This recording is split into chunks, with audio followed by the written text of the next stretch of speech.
Hey guys, welcome back to Tanks with Final. Special treat for you today. Today we have two games in the Eagle 7, the new Tier 7 Premium American Medium Tank. Quick rundown of the Eagle 7, very famous tank for its role in World War II. Had a very short engagement with a Panther outside the big cathedral in Cologne. But that's enough of that. Let's get back into the game. So it's brand new, and to be honest, it took me a while to pick this one up. I watched a few videos on YouTube, and from what I could gather, I was trashing it more than anything else. Mainly because it just seemed rubbish. Like I couldn't come up with a reason why I would like to buy it. But then it was this nagging feeling I was getting that just said, just get it. You need to get it. You have to get it. So I got it. And you'll see Austin's an Eagle beside me. He was in the same frame of mind. He didn't want it either, but now he has one. So think of that as you will. Anyway, here we are on Overlord Tier 7 game. So we are top tier, and this was in fact our first ever game in the Eagle 7. We just sort of having a laugh, seeing what we could do. Went down to the beach as you do, and really just wanted to see what kind of damage we could put out and what we could do in the game. So the gun has 171mm penetration with its standard rounds, which, to be fair, is only 4 less than the IS with its 122mm gun. So that does 390 damage. It's a heavy tank, and it only has 4mm more of penetration than this does. The other thing to notice is the rate of fire on this. So it's 240 alpha, and I've managed to get my reload down to 7 seconds, which isn't bad really when you consider, all things considered. 7 seconds, that's not far off some of the tier 8 premium mediums, like the FV 4202 for example. I think it's 6.8 this reload time. I know that has a lot more penetration, but we are talking about completely different tier. So good things about this tank, as you would have seen just before, bounced a heat round from that Panzer IV. The mantlet on this is brilliant, and the hull armour actually isn't too bad either. So the hull armour is 102mm, and the gun mantlet is fantastic. You can bounce 7, 8s all day long. When you get to 10-9, they're generally loaded in gold anyway, so you'd be hard pressed to do much there. But you definitely can bounce quite a few shots on this. So here's a T71 poking out. Yeah, we'll shut him down. So as you've probably noticed so far in the game, this thing is incredibly good at firing on the move. The bloom of the gun reticle stays so tight when you are moving. It'll pop a shot into the fur. So he's coming in for a ram. I'll get my track done, repair my track, managed to get a shot in beside him. So you can look to the left now. He was very close to ramming Austin's there in his Eagle 7. Snap a shot into that T150. It's just damage all around. So the other thing is that it's very good at, it doesn't have the best accuracy, but it's actually quite good at snapping shots. You'll see me miss a few here, but at close range, very good at snapping shots, and will take an awful hit from the enemy M44 artillery. We'll repair our loader, I think it was, loader or gunner, one of the two. Now we have no repair kit and no first aid kit for at least 40 seconds until we get the repair kit back, so we've got to stay out of that artillery's line of sight. But going back to that Panzer IV, the one that fired the heat shell at me, let's just see if we can go and find him, make his day a little bit better. Sure, he's sneaking around here somewhere. There he is. Alright, so we're going to go after him. Ghost damage from that T21, so there's no noise, there's no explosion, there's no nothing, it just damage appears, which is a bug in World of Tanks, which I'm really getting over, because if you're focused on something else, quite often you don't even see or hear the fact that you've taken damage, because there is no sound from it. And that was a beautiful shot on the T21 there. And if you don't see it physically on the screen and you're caught up, then well, you really get yourself into trouble because you feel like you've got more health than you actually do. So that's something that really needs to be fixed. Really should be high on their priority list. I doubt it is because they've got their new Polish tanks coming out, but it really is something that is getting quite frustrating. Anyway, so we're coming up to the end of the game here, so we're winning a 10-6. I believe I've got roughly 6 kills. We've got a top gun, and now I'm thinking, well, why not? Let's go for a Radley Walters. Haven't had Radley Walters in a while, and I mean, first game in the tank. Wow, what more could you ask for? You know, get Radley Walters in your first game. So I mean, keeping in mind this is a top tier game, so we are top tier in tier 7. However, it is still our first game in the tank, so it does play quite similar to a Pershing at tier 7, often called the baby Pershing. But yeah, I mean, at the same time, it's not bad. It's not a bad tank. I mean, it's good all round. The only thing is, if you lose your driver or you lose your engine, you might as well just back out to the garage, because I was being a bit sneaky here, waiting for someone to take a shot so I could steal that kill. Unfortunately, I don't reload quick enough to get that IKB. But yes, so like I was saying, so it's a good all-round tank. It's got good hull armor, it's got good turret armor, it's got a great gun. The biggest downside to it is definitely the engine.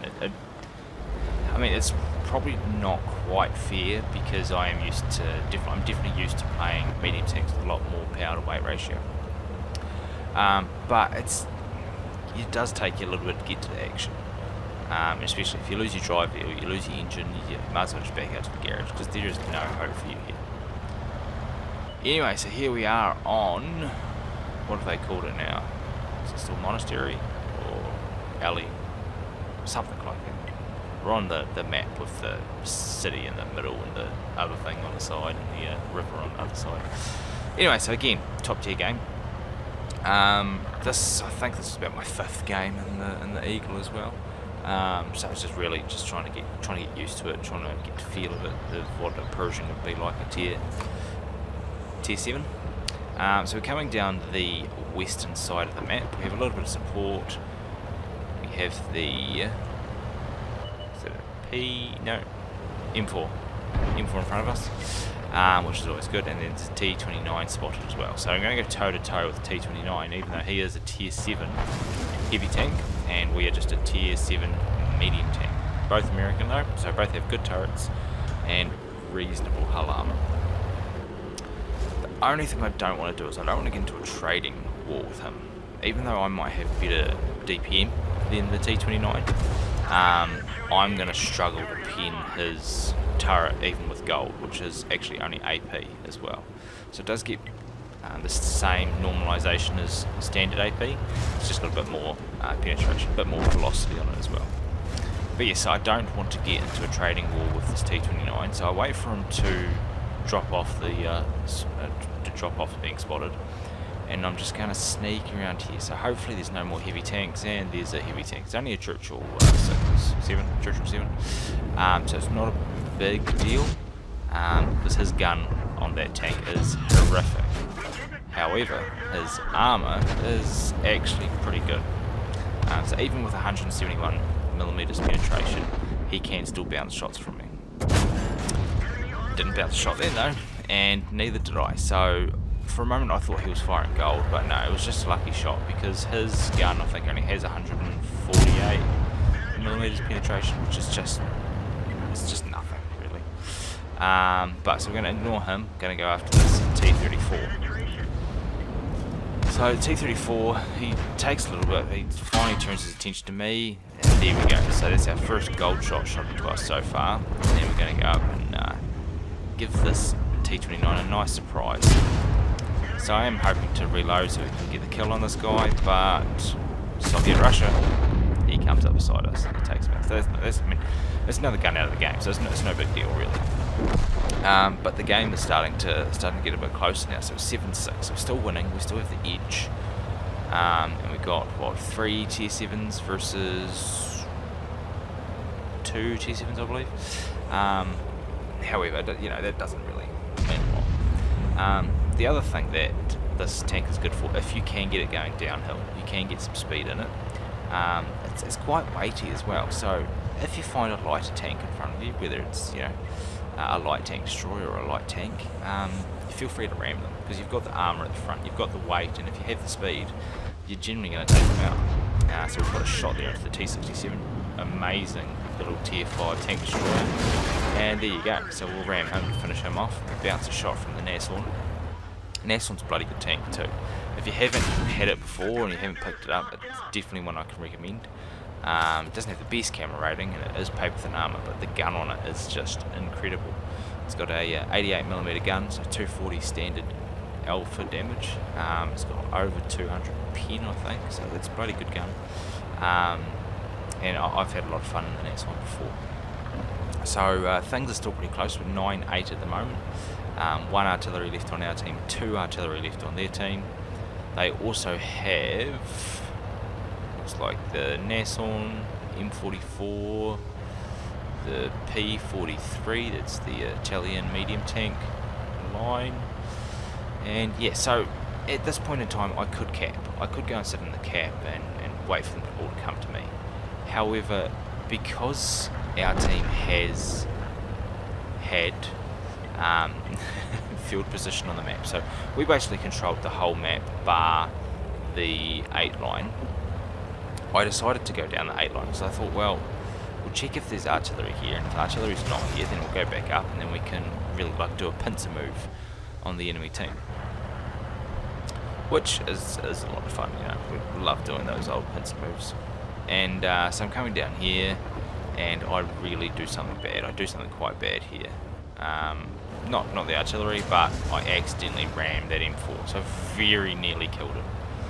Left him on 7 hit points, I believe, and I put a little sorry there in the chat because I really wasn't watching where I was going. Anyway, so here's the P43. There you go, firing on the move. I don't know, actually. I don't think I've got vertical stabilizers on this yet either. So once that gets put on, it'll be another amazing tank. So we bounce his shot, 110. But I mean, we were always expecting to. So I go around the corner, see if I can get a shot on this M44. Wait for it to aim. Boom. There we go. 222 damage. He gets finished off by the M4 there with me. I think it's the M4. Yes, it is the M4. Now they've got their, they've got an Eagle. They've got, yep, the T-34-85. They've got the Nashorn, and they've got the S51 shotguns, the M4. And I bounce my first shot on an S51 that has, I believe, at most 51mm of armour. So that was a little unfortunate. Managed to bounce a shot from that T-34-85 from the manlet, finish the S51 off, and go from there. So now it is 3 tanks versus 3 tanks and an artillery piece. Currently sitting on 4 kills, and I'm going after the remaining tanks. So I don't know where the Nashorn is, because the Nashorn hasn't been spotted since it was down the bottom, and I've just been through there. The only other tanks is the Eagle and the T-34-85, both of which I know are still in the centre of the map because they both shot me moments ago. So I'm creeping up here, trying to see if I can get a spot on in the middle, see if I can find a tank, and Eagle 7 on the enemy team is gone. So now it's 13-11. It's a lot to ask for the enemy team to do this. However, there's Nashorn, and he's on full health, and he's going to get a shot into me, and he bounces off my side. So it's got pretty good side armour as well, especially when you angle it. And again, if he gets me on this one, he's got a good reload. No, he doesn't. He misses that one too.